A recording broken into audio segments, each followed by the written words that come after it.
आदाब नमस्कार, मैं शाहिद उमर। स्वागत है आप सभी का सियासत टीवी के साउथ इंडिया एक्सप्रेस में। आइए देखते हैं मुख्य समाचार। निजामाबाद ने कांग्रेस ने अपना मेयर चुन लिया है। वहीं इस पूरे मामले में महेश कुमार गौड़ ने निजामाबाद के बीजेपी एमपी अरविंद धर्मपुरी के बयान पर पलटवार करते हुए कहा कि उन्होंने पूरे चुनाव में हिंदू और मुस्लिम की सिर्फ राजनीति की है। वही हमने निजामाबाद के डेवलपमेंट को देखते हुए हमने MIM से अलायंस करके यहाँ पे अपना मेयर चुना है। निजामाबाद मेयर कांग्रेस पार्टी जीती है, 3 वोट से हम जीते। यह हम MIM का सहकार लिए। निजामाबाद के डेवलपमेंट को मद्देनजर रखते हुए MIM और TRS का सहकार लेकर मेयर बनाए।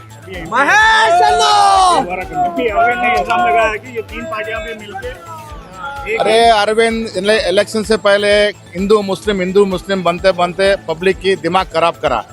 आज पब्लिक एक जस्टिफाइड डिसीजन ली, उसके हिसाब से ही हम निजामाबाद की डेवलपमेंट को नजर में रखते हुए हम अलायंस कर लिए, मेयर बनाए। कौन है उन्होंने डिजॉल्व करने? उनके हाथ में क्या है? डिजॉल्व करने का पावर उनका हाथ का है। चले। तेलंगाना के यादाद्री भुवनगिरी जिले में जामा मस्जिद में नमाज पढ़ने वाले लोग आज अचानक दंग रह गए, क्योंकि उनकी मस्जिद में तोड़फोड़ की गई और कुरान का अपमान किया गया। यह मस्जिद बोमालाराम मंडल के जबलपुर गांव में है। रिपोर्ट्स के मुताबिक कुछ लोग पूजा की जगह में घुस गए, दीवारों, खिड़कियों के शीशे और वॉशरूम के दरवाजे को नुकसान पहुंचाया। कुरान की कई कॉपी जगह पर बिखरी हुई पाई गई। वहीं से पूरी घटना की निंदा करते हुए मजलिस बचाओ तहरीक के स्पोक पर्सन अमजदुल्ला खान ने मांग की है कि पुलिस क्रिमिनल केस फाइल करे और जल्द से जल्द पूरी जाँच शुरू करे। आज तेलंगाना के यादाद्री भुवनगिरी जिले के एक सरकारी स्कूल का 16 साल का छात्र आज स्कूल के पास एक पानी के कुंड में गिरने से डूब गया। छात्रा की पहचान बाल आकाश के तौर पर हुई है, जो Telangana minority Gurukul welfare residential school का क्लास 10 का स्टूडेंट था। यह घटना पगडीपल्ली गांव में हुई, जब आकाश अपने दोस्त रहमत खान के साथ नहाने के लिए पानी में गया था। आकाश पानी में गिर गया और डूब गया, क्योंकि उसे तैरना नहीं आता था। उसने मदद के लिए आवाज़ लगाई, लेकिन खान ने उसे बचा नहीं पाया। वही पता चलने पर स्कूल के अधिकारी मौके पर पहुंचे और आकाश को बाहर निकाला। स्टूडेंट्स को हॉस्पिटल ले जाया गया, जहां डॉक्टरों ने उसे मृत घोषित कर दिया। वह इस घटना के बाद आकाश के माता पिता ने आरोप लगाया कि स्कूल की लापरवाही की वजह से उसकी मौत हो गई है। उन्होंने स्कूल के बाहर विरोध प्रदर्शन किया और अधिकारियों के खिलाफ कार्रवाई करने की मांग की। हैदराबाद के मुगलपुरा पुलिस स्टेशन के तहत आने वाले गोलीपुरा मार्केट इलाके में असामाजिक तत्वों ने औरंगाबाद के AIMIM कार्यकर्ताओं और उनकी गाड़ी पर हमला कर दिया। घटना के बाद चारमीनार के MLA मीर जुल्फिकार अली, शलीबंदा के पार्षद मुस्तफ़ा अली मुजफ्फर और स्थानीय AIMIM नेता तुरंत पुलिस स्टेशन गए और शिकायत दर्ज कराई। इंस्पेक्टर और ACP चारमीनार ने पार्टी को भरोसा दिलाया कि जिम्मेदार लोगों के खिलाफ सख्त कार्रवाई की जाएगी। बाद में DCP Charminar zone task force और दूसरे पुलिस अधिकारियों को इलाके में भारी संख्या में तैनात किया गया। अब स्थिति शांतिपूर्ण है। दरअसल औरंगाबाद से IMIM के कार्यकर्ताओं पर अज्ञात बदमाशों द्वारा कथित तौर पर हमले के बाद पुराने शहर के गोलीपुरा बाजार में कुछ समय के लिए तनाव का माहौल छा गया। यह घटना मुगलपुरा पुलिस स्टेशन के अधिकार क्षेत्र में घटी। प्रारंभिक जानकारी के अनुसार पार्टी कार्यकर्ता बाजार क्षेत्र से गुजर रहे थे, तभी कुछ असामाजिक तत्वों ने उन्हें रोका और उनके वाहन को क्षतिग्रस्त कर दिया।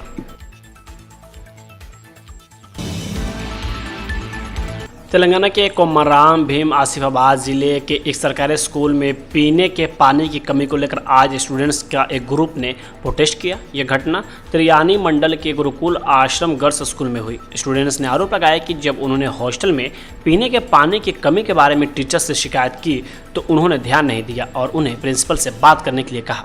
जब स्टूडेंट्स प्रिंसिपल्स के पास गई तो उन्होंने कथित तौर पर उन्हें परेशान किया। सोशल मीडिया पर शेयर किए गए एक वीडियो में एक स्टूडेंट्स को यह कहते हुए सुना जा सकता है कि डॉर्मेट्री में पीने का पानी नहीं है। हमने टीचर्स के सामने यह मुद्दा उठाया, लेकिन उन्होंने मदद करने से इनकार कर दिया। वही स्टूडेंट्स ने आगे ये भी कहा कि टीचर्स और प्रिंसिपल हमारी चिंता को नज़रअंदाज कर रहे हैं और आज हम अपनी मांग नहीं छोड़ेंगे, भले ही स्कूल ट्रांसफ़र सर्टिफिकेट हमें क्यों नहीं जारी कर दिया जाए। गेट्स फाउंडेशन के अध्यक्ष बिल गेट्स ने राज्य सचिवालय में आंध्र प्रदेश के मुख्यमंत्री एन चंद्रबाबू नायडू, उप मुख्यमंत्री पवन कल्याण और अन्य प्रमुख मंत्रियों से मुलाकात की। आंध्र प्रदेश में सहयोगात्मक परियोजनाओं के विस्तार पर चर्चा के लिए गेट्स फाउंडेशन का 6 सदस्यीय प्रतिनिधिमंडल उनके साथ आया था। आगमन पर गेट्स का सचिवालय के प्रथम ब्लॉक में गर्मजोशी से स्वागत किया गया। मुख्यमंत्री ने स्वयं अपने प्रतिनिधिमंडल के सहयोगियों का गेट्स से परिचय कराया, जिससे शासन और विकास पहलों पर विस्तृत चर्चा का मंच तैयार हुआ।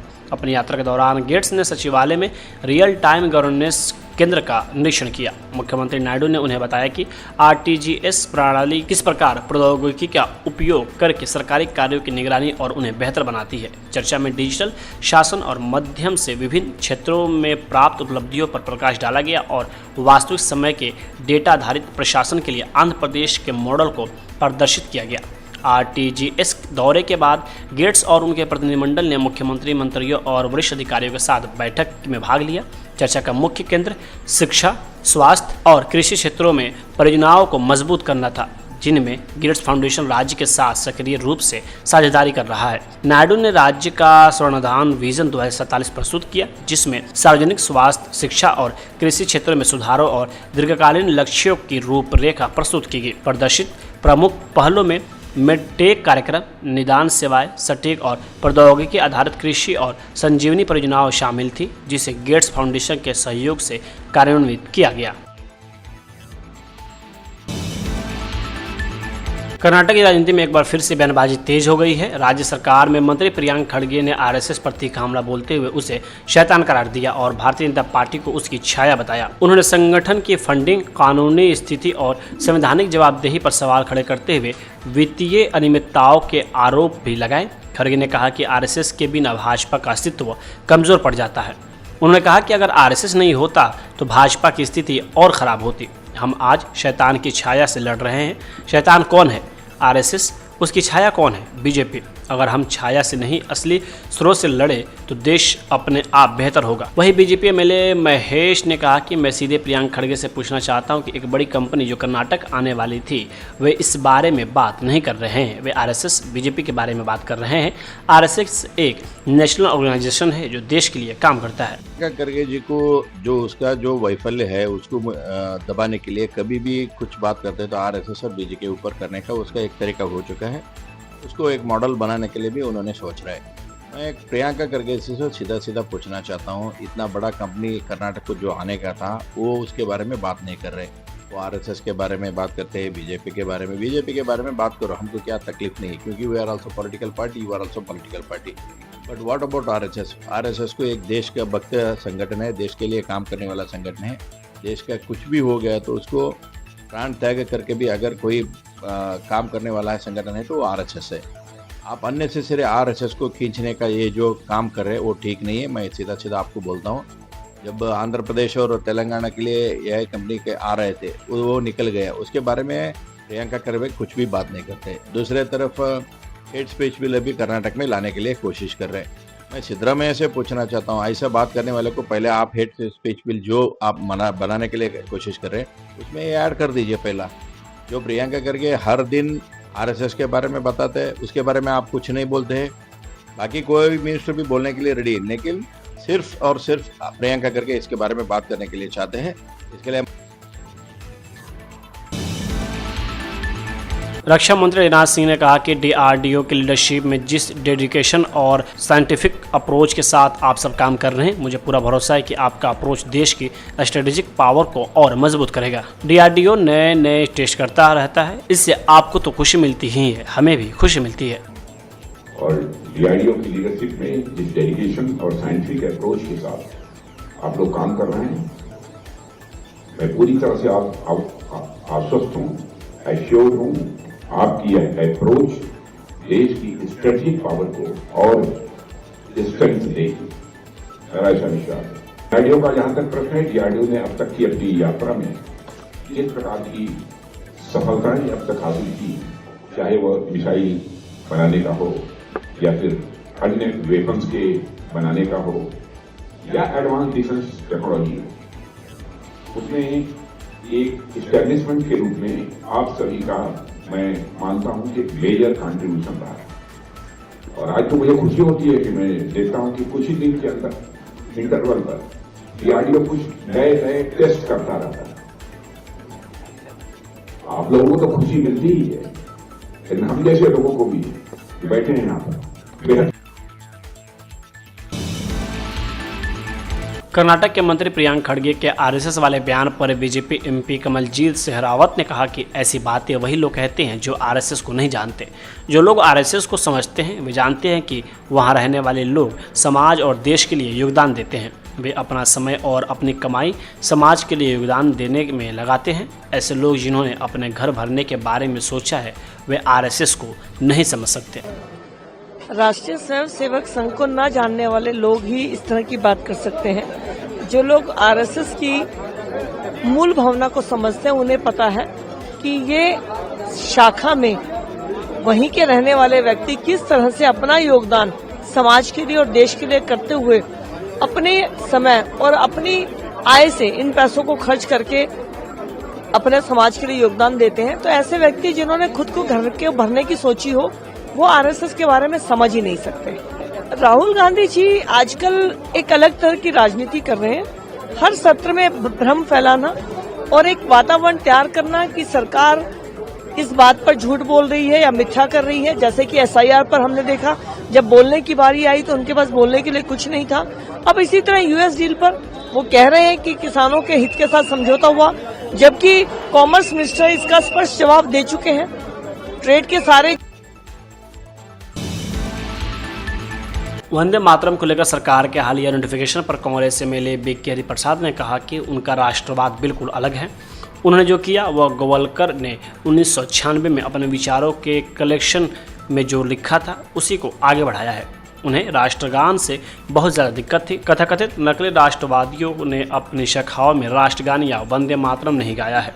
राष्ट्रगान या राष्ट्रीय गीत पर कोई भी कमेंट करने से पहले उन्हें उस शाखा प्रार्थना पर बैन लगा देना चाहिए जिसने गोडसे को महात्मा गांधी को मारने के लिए प्रेरित किया।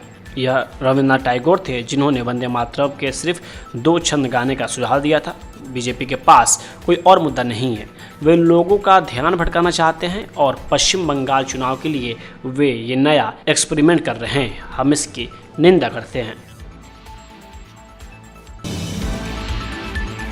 केरल में आने वाले विधानसभा चुनाव को लेकर अभी से ही माहौल गर्म हो गया है। वहीं केरल के मुख्यमंत्री को लेकर कांग्रेस नेता मणिशंकर अय्यर की भविष्यवाणी से पार्टी के अंदर ही भूचाल आ गया है।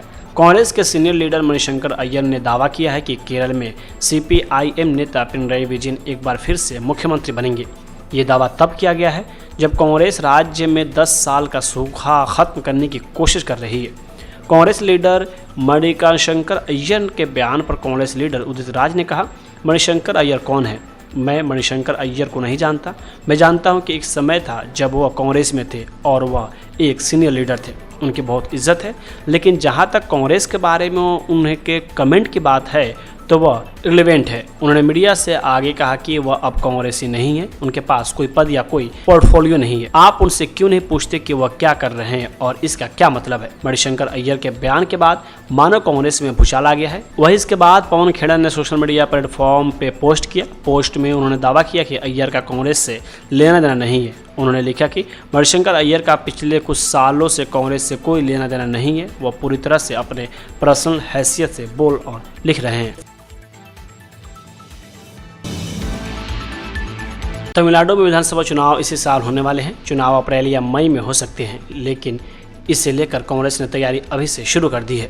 इसी बीच कांग्रेस का एक पुराना दर्द बाहर भी आ गया है। कांग्रेस सांसद बी मणिकम टैगोर ने मदुरै में एक पार्टी बैठक के दौरान इशारों में डीएमके पर निशाना साधा। उन्होंने कहा कि बिना नाम लिए डीएमके पर हमला बोलते हुए उनके कुछ नेताओं के भ्रष्टाचार की वजह से यूपीए को हार का सामना करना पड़ा था। मदुरै में जिला कमेटी की बैठक के दौरान विरुधुनगर लोकसभा क्षेत्र के सांसद बी मणिकम टैगोर ने कहा कि डीएमके को अपनी गलतियों को दोष अपने ऊपर लेना होगा और इसका जवाब भी देना होगा। इस दौरान टैगोर ने डीएमके का नाम लिए बगैर कहा कि उनके भ्रष्टाचार की वजह से ही 2014 के लोकसभा चुनाव में यूपीए को करारी हार का सामना करना पड़ा था। उनके राष्ट्रीय स्तर के नेताओं की वजह से कांग्रेस पूरी तरह से सत्ता से बाहर हो गई थी। विपक्षी दल रहे बीजेपी ने उस समय डीएमके नेताओं के भ्रष्टाचार मामले को लेकर काफ़ी हंगामा काटा था। कांग्रेस सांसद टैगोर ने आगे कहा कि डीएमके के मदुरै उत्तर के विधायक जी थलपति ने हाल ही में तमिलनाडु कांग्रेस की ताकत पर सवाल उठाए थे। कांग्रेस ने इस पर विरोध दर्ज कराया था, लेकिन डीएमके हाईकमान ने अपने विधायक के खिलाफ कोई कार्रवाई नहीं की। यूपीए सरकार के दौरान डीएमके के कई नेताओं पर भ्रष्टाचार के गंभीर आरोप लगे थे, जिनमें प्रमुख रूप से ए राजा कनिमोझी, और उदयनिधि स्टालिन शामिल थे। वहीं इसके अलावा पार्टी के पूर्व अध्यक्ष करुणानिधि पर भी अपने कार्यकाल के दौरान भ्रष्टाचार के आरोप लगे थे। हालांकि जांच के बाद कोर्ट से ए राजा, कनिमोझी और उदयनिधि स्टालिन इन केसों से बरी हो गए, लेकिन माना जाता है कि इन नेताओं की वजह से 2014 में यूपीए केंद्र की सत्ता से बेदखल हुई थी, जो आज भी वापसी के प्रयास में जुटी हुई है। साउथ इंडिया एक्सप्रेस यही होता है समाप्त। मुझे दे अब इजाज़त। बाकी खबरों के लिए बने रहें सियासत टीवी के साथ।